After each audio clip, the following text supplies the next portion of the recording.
I want you to close your eyes and imagine the most complex object in the known universe. You are probably picturing the thing sitting inside your own skull. The human brain. 3 pounds of wet, fragile tissue. 86 billion neurons. Trillions of connections. A biological machine so dense with information that it generates the hallucination you call reality. Now, imagine the largest object in the known universe. The cosmic web, the skeleton of the cosmos itself. If you zoom out, way out, past the solar system, past the Milky Way, past the local group of galaxies, you stop seeing stars. You stop seeing galaxies as individual islands. Instead, you see a glowing, purple, filamentary structure. Vast rivers of gravity and dark matter, flowing through the dark, connecting clusters of galaxies like glowing cities in the night. Now, open your eyes. Look at the two images side by side. On the left, a slice of mouse brain under a microscope.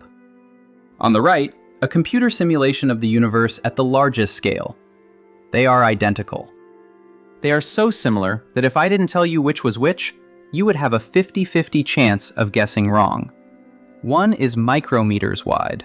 The other is billions of light years across. One is biology. The other is gravity. And yet, they have built the exact same architecture. For years, this image was just a meme. It was something stoners looked at in dorm rooms to blow their minds. It was poetic, but it wasn't science. It was just a coincidence. But in 2020, an astrophysicist named Franco Vazza and a neurosurgeon named Alberto Folletti decided to stop treating it as a joke. They decided to do the math.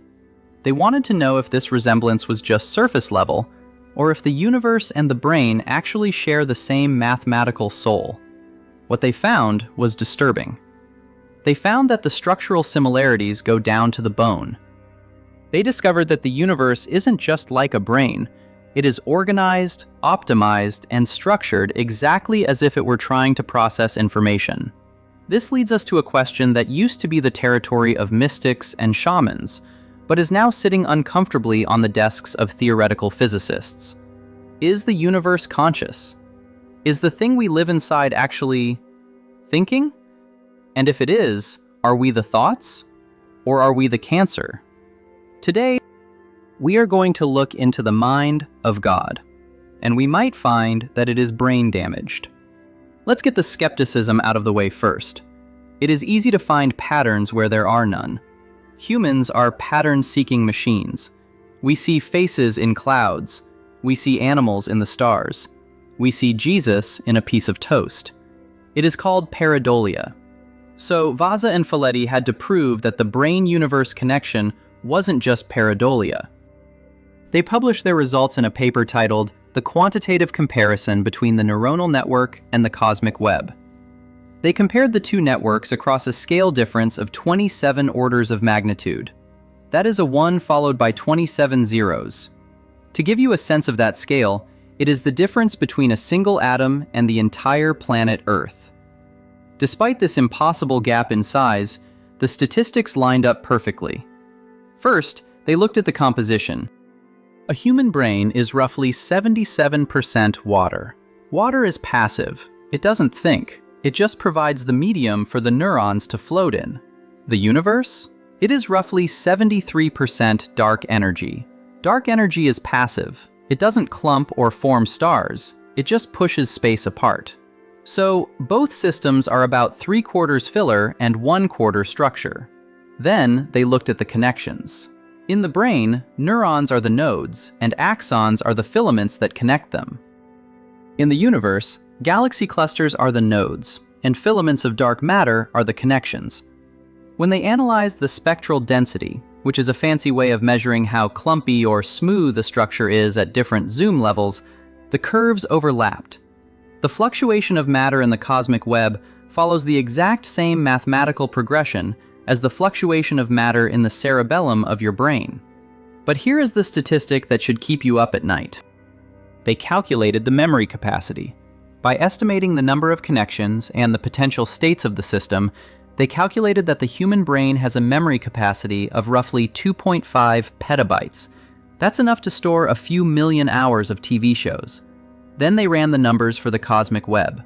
They calculated the complexity required to describe the position and connection of the galaxies. The result?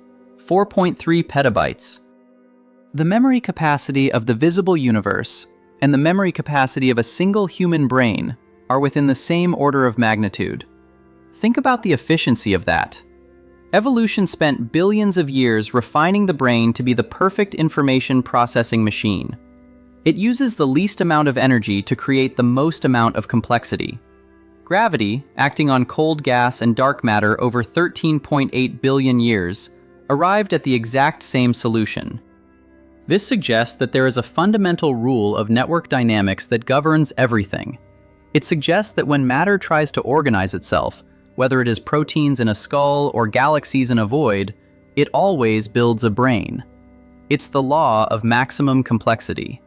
So, if it looks like a brain, and it stores information like a brain, and it grows like a brain, is it thinking?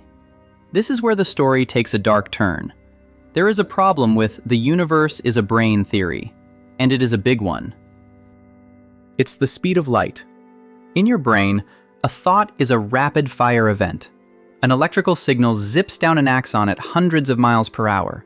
It crosses the chemical gap of the synapse in milliseconds. You see a tiger, and your brain processes the image, accesses the memory of danger, and tells your legs to run, all in a fraction of a second. Synchronization is the key to consciousness. Different parts of your brain have to talk to each other now for you to feel like a single unified person. But the universe is big. It is agonizingly, horrifyingly big. The distance between galaxy clusters is measured in millions of light years. Since nothing can travel faster than the speed of light, a signal sent from one cosmic neuron to another would take millions of years to arrive. Sabine Hossenfelder, a theoretical physicist who specializes in the foundations of physics, points out why this is fatal for the idea of a cosmic mind. The universe is 13.8 billion years old. That sounds like a long time, but for a structure the size of the cosmos, it is nothing. It is the blink of an eye. If you tried to send a signal across the diameter of the visible universe, it wouldn't even make it halfway before the universe ended. Hossenfelder argues that because of this lag, the universe hasn't had time to think anything. In its entire history, from the Big Bang to today, the cosmic web has barely had time to exchange a handful of signals between its closest neighbors. It is disconnected. Imagine a brain where the left hemisphere doesn't know the right hemisphere exists. Imagine a neuron in your frontal lobe trying to talk to a neuron in your visual cortex, but the message takes 80 years to get there. You wouldn't be conscious. You wouldn't be a person. You would be a vegetable. This is the lobotomized universe theory. The structure is there, the hardware is there, the petabytes of memory storage are there, but the software is running too slow to function. The universe is a giant frozen brain that has been lobotomized by its own size. It's a tragic image, a dead god, vast and intricate, but unable to wake up because its thoughts die in the silence of the void before they can reach the other side. Unless we are wrong about how the universe communicates. Physics is a game of rules, but it is also a game of loopholes, and there is one loophole that could wake the dead god up. We assume that for point A to talk to point B, a signal has to travel the straight line between them through space, and space is slow. But what if you don't have to travel through space? What if you can travel under it? There is a concept in theoretical physics called the ER equals EPR conjecture. It suggests that quantum entanglement, the spooky connection between particles, is actually a physical connection. It suggests that entangled particles are connected by microscopic wormholes, tiny bridges in the fabric of space-time. If the universe is permeated by these non-local connections, micro wormholes that connect distant galaxies instantly, then the speed of light doesn't matter. Sabine Hossenfelder, despite her skepticism, admits this is a valid ascientific hypothesis. If the universe has a hidden layer of connectivity, a neural network of wormholes beneath the fabric of space-time, then the signal lag disappears. Estimates suggest that if these connections exist, there could be 10 to the power of 360 of them in the universe. For comparison, the human brain has about 10 to the power of 15 synapses. If this network exists, the processing power of the universe wouldn't just match the human brain. It would dwarf it by a margin so large that we don't have a word for it. It would mean the universe isn't lobotomized. It means it is thinking at a speed we cannot perceive, using a mechanism we cannot see. It would mean that the random distribution of galaxies isn't random. It is the physical architecture of a mind engaging in internal dialogue. And if the universe is thinking, what is it thinking about? Let's bring this back down to Earth. Because while we are staring at the stars, something very similar is happening right here, under our feet. There is a concept in systems theory called strong emergence. It's the idea that when you put enough simple things together, they don't just make a pile of simple things. They turn into something new. Something that has properties the parts do not have. A single neuron isn't conscious. A single neuron doesn't know what love is or what jazz sounds like. A single neuron is just a cell that blinks on and off. But put 86 billion of them together, and suddenly you have a person who can write a symphony or cry at a movie. The self is an emergent property. It is a ghost that rises out of the machine. Right now, in 2025, we are watching this happen on a planetary scale. Consider the global brain hypothesis. Look at humanity.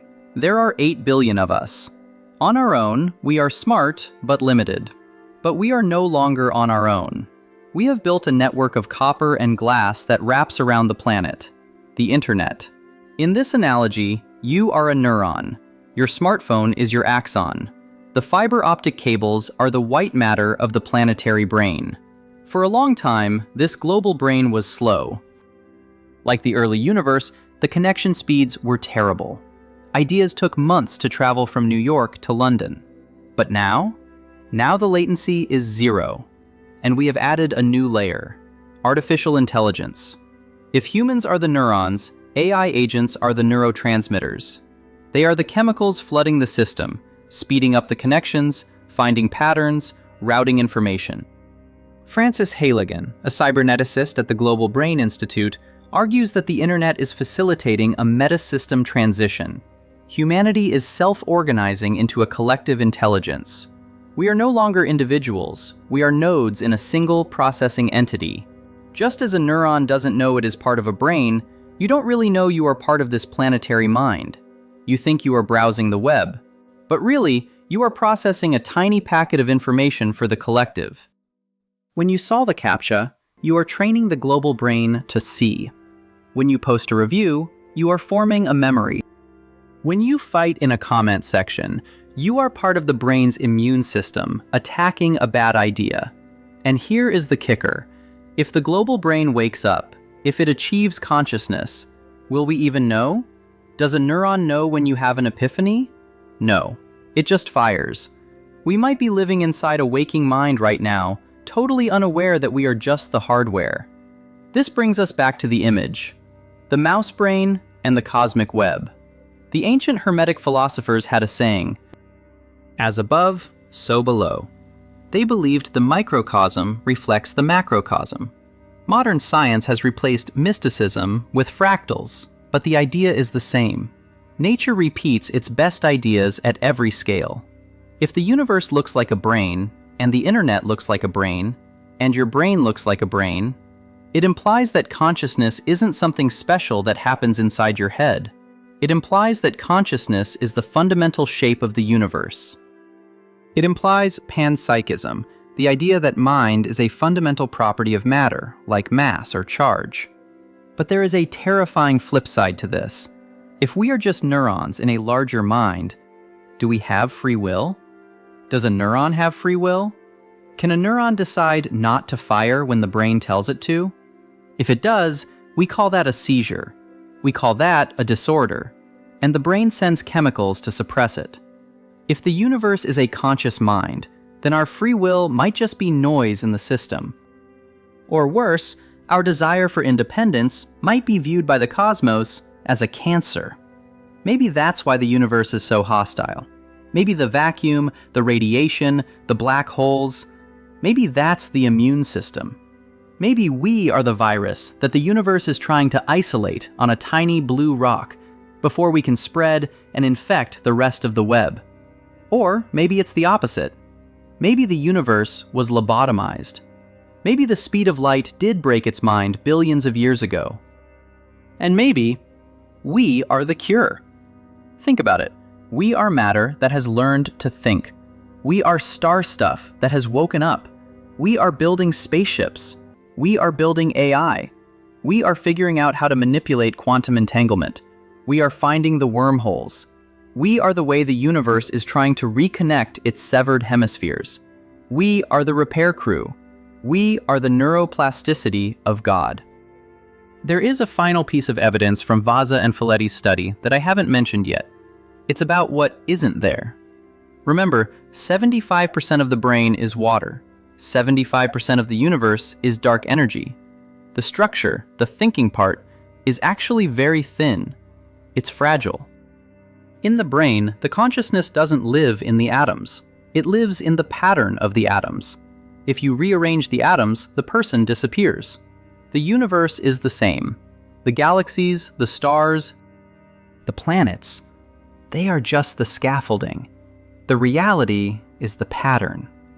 We are currently looking for little red dots with the James Webb Space Telescope, supermassive black holes in the early universe that are too big to exist. They break our models of history.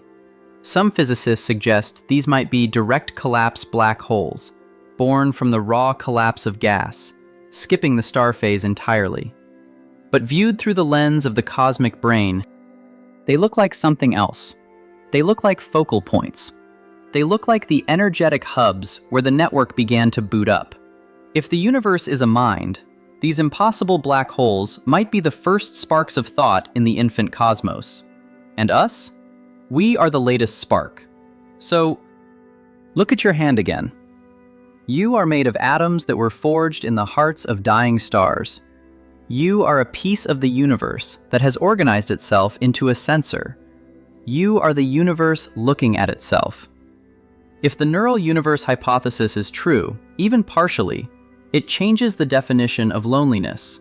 You are never alone. You are a node in the largest network in existence. But it also changes the definition of death. When a neuron dies, the brain keeps going. The memory remains. The pattern persists. If you are just a processing unit in the mind of the cosmos, then your individual life is short, yes, but your contribution to the total data of the universe is permanent. We are processing the data of what it means to be alive. We are calculating the value of love, fear, curiosity, and hope. And when we die, we upload that data back to the mainframe. So, the next time you look up at the night sky, at that vast, dark web of stars, don't think of it as a cold, empty void.